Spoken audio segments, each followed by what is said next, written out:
Our exploration begins over 2,500 years ago in the fertile plains of ancient India, a land ripe with religious and philosophical thought. Amidst this era of spiritual seeking, a prince named Siddhartha Gautama was born into the royal family of the Shakya clan. His birthplace, Lumbini, now revered as a sacred site, was the starting point of a journey that would give birth to Buddhism. Raised in opulence in the kingdom of Kapilavastu, Siddhartha was a child of promise, destined for greatness according to the prophecies. However, the luxuries and pleasures of palace life could not quench his growing thirst for understanding the deeper truths of existence. It was this profound quest that would eventually lead him to renounce his princely life, seeking answers to the enduring questions of life, suffering, and spiritual liberation. This remarkable transition from a life of luxury to that of a wandering ascetic set the stage for the emergence of one of the world's most influential spiritual paths. The legacy of this quest, the heart of Buddhism, continues to inspire millions on their journey towards enlightenment. In the lush gardens and grand palaces of Kapilavastu, Siddhartha Gautama led a life shielded from the world's hardships. His father, King Suddhodana, hoping to groom him as a great ruler, surrounded him with luxury and kept the realities of life's suffering at bay. However, destiny had other plans. On rare excursions beyond the palace walls, Siddhartha encountered what are known as the four sights: an old man, a sick man, a corpse, and finally a serene ascetic. These encounters profoundly shook him, awakening a deep desire to understand the nature of suffering and the transience of life. At the age of 29, in a decision that stunned the kingdom, Siddhartha left the palace. He renounced his royal heritage, choosing the life of a mendicant in search of truth. His journey took him to the great sages of the time, studying and practicing rigorous ascetic disciplines, yet he found no answers to his deep questions about suffering. Determined and undeterred, Siddhartha engaged in intense meditation and austerity, almost to the point of death. But he soon realized that neither luxury nor severe asceticism held the key to understanding the truth of existence. It was under the Bodhi tree at Bodh Gaya that Siddhartha's relentless quest culminated. After days of deep meditation, he attained a profound awakening, becoming the Buddha, the Enlightened One. In that moment of supreme insight, he understood the causes of suffering and the way to its cessation, thus setting the cornerstone for what would become Buddhism. The Buddha then set forth to share his newfound wisdom, his teachings forming the foundation of a spiritual path that has illuminated the lives of countless beings across millennia. In the life of Siddhartha Gautama, the Buddha, lie profound lessons for all of us. His journey from prince to enlightened teacher encapsulates the eternal quest for understanding and the potential for transformation within each of us.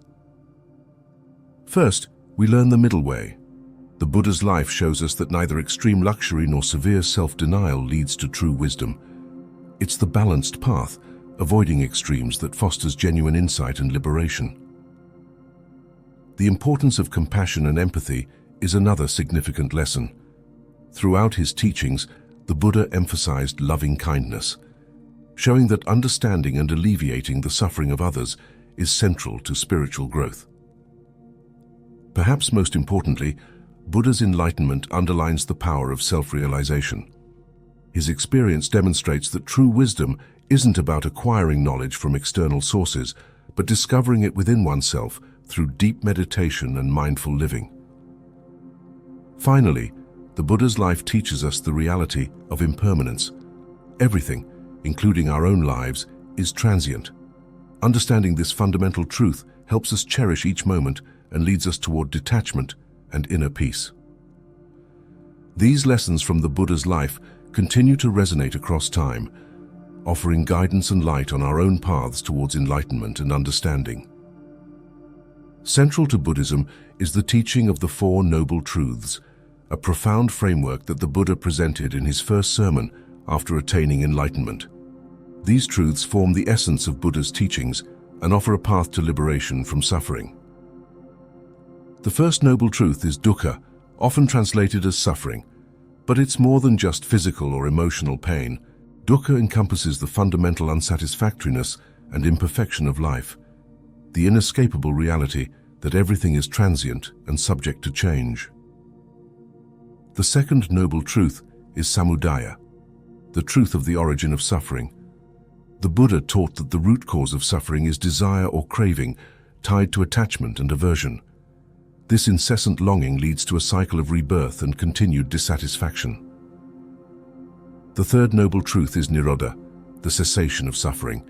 It asserts that by relinquishing attachments and desires, one can extinguish dukkha. This cessation is nirvana, the ultimate goal, a state of liberation and freedom from the cycles of rebirth. And the fourth noble truth is magga, the path leading to the cessation of suffering.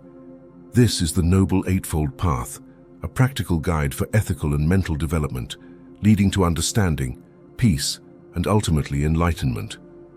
It lays out a balanced approach to spiritual practice, steering clear of both indulgence and severe austerity.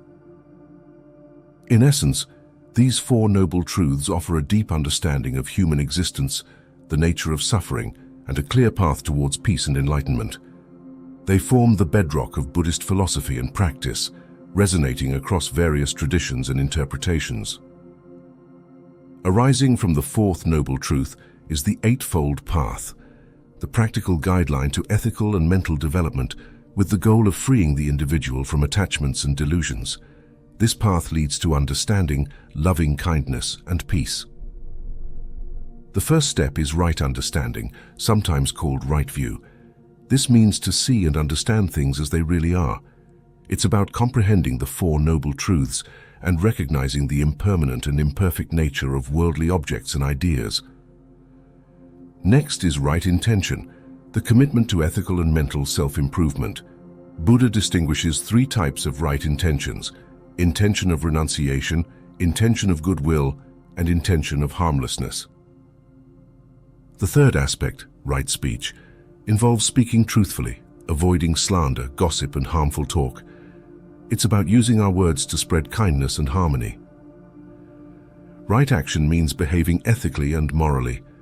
It's about taking actions that are peaceful, honest, and respectful of others and oneself. Right livelihood, the fifth step, encourages earning a living in a way that doesn't harm others and is ethically positive. This means avoiding trades or occupations that bring harm to oneself or others. Right effort is about cultivating positive states of mind, free of greed, ill will, and delusion. It involves actively working to improve oneself and overcome unwholesome thoughts and habits. Right mindfulness, the seventh element, is the practice of being aware and mindful of our body, feelings, mind, and phenomena. This awareness helps us to stay present in the moment, clear-headed and focused. Finally, right concentration is the practice of deep meditation, leading to higher states of awareness or jhanas. This culminates in samadhi, a state of intense concentration, clarity, and tranquility. Integral to Buddhist philosophy is the concept of karma and rebirth. These concepts can be challenging but are essential to understanding the Buddhist view of life and the universe. Karma, in simple terms, is the law of moral causation. It's the idea that our intentions and actions have consequences. Good actions lead to positive results, and harmful actions bring about negative outcomes. Rebirth, or samsara, is the continuous cycle of birth, death, and rebirth. Unlike the notion of reincarnation, which often implies a soul moving from body to body, rebirth in Buddhism is more about the continuity of consciousness carrying the imprints of past karma. This cycle of rebirth is fueled by desire, ignorance, and attachment. Breaking free from this cycle, which is marked by suffering and dissatisfaction, is the ultimate goal, leading to nirvana, a state of liberation and freedom from karmic bondage.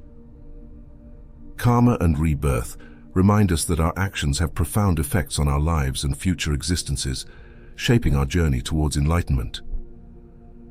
Meditation is a cornerstone of Buddhist practice, offering a path to inner peace and spiritual insight. Let's explore two significant forms of Buddhist meditation, vipassana and samatha. Vipassana, or insight meditation, is about seeing things as they truly are. It's a practice of continuous self-observation, focusing on the deep interconnection between mind and body. This meditation leads to understanding the true nature of reality. Through vipassana, practitioners learn to observe their thoughts, feelings, and sensations objectively, leading to a profound understanding of the impermanent and unsatisfactory nature of existence, and ultimately, to liberation from suffering. Samatha, or tranquility meditation, is practiced to calm the mind and develop concentration.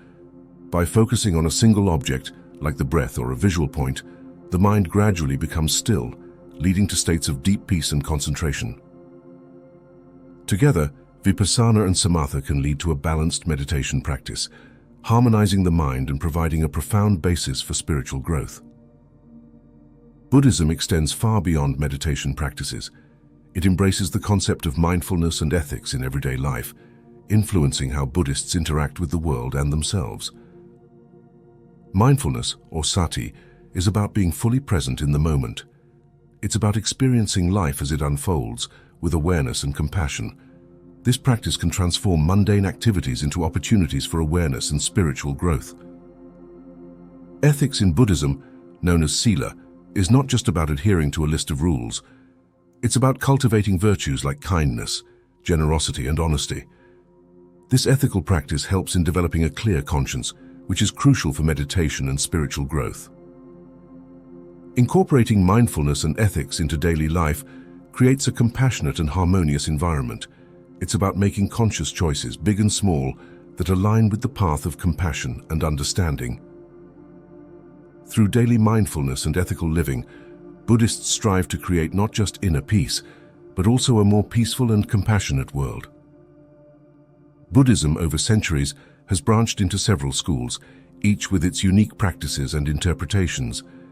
The three main branches are Theravada, Mahayana, and Vajrayana.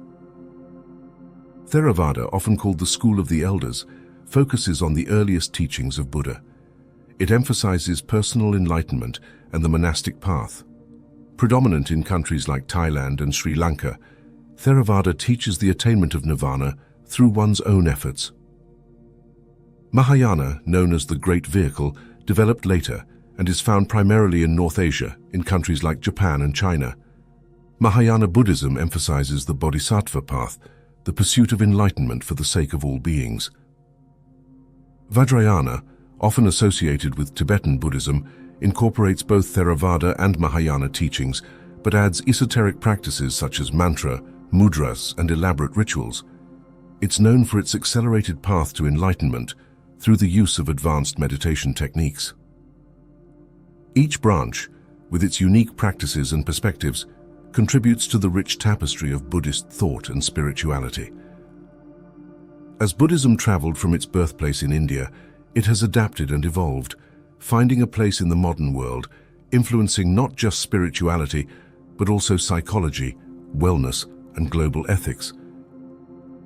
In the West, Buddhism has been embraced in diverse ways, from meditation centers in bustling cities to its influences in stress reduction and mental health.